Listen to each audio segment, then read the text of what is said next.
lot of PvP content on top of the PvE.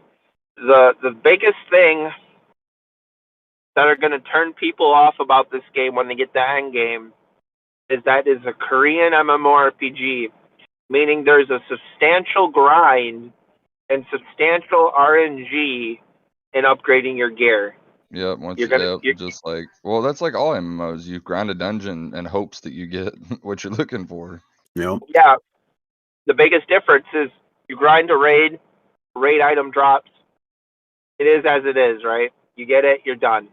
Yep. In this game, you're not really grinding for the item to drop, though getting like better gear, like higher tier gear, like tier 1, tier 2 from the raids is definitely part of it.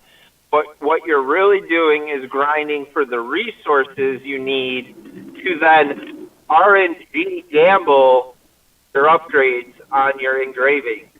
Oof. And the part of that is, okay, so there's green books, there's blue books, there's purple books, and there's legendary books. If you wanted to max out one of those engravings, you would need 20 green books of the same engraving, 20 blue books, 20 purple books, and 20 legendary books of the same engraving to be able to fully max it out. Like, say you're doing greed, for example, or gluttony, or whatever the fuck it's called.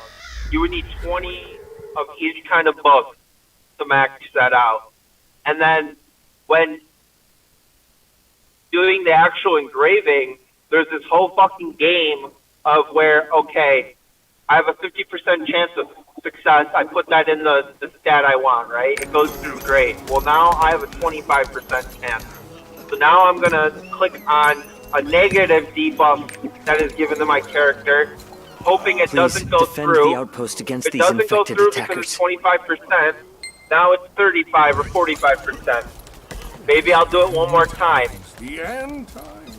If it goes through on the negative debuff, as long as you don't do it 5 times, the debuff does not apply to your character. You actually have to have, and that's also for the positive effect.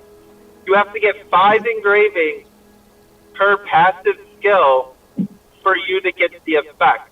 So there's this whole balancing act where you're essentially engraving positive and negative effects, trying to get the positive ones to 5 without failing, but at the same time trying to keep the negative ones below 5 stacks.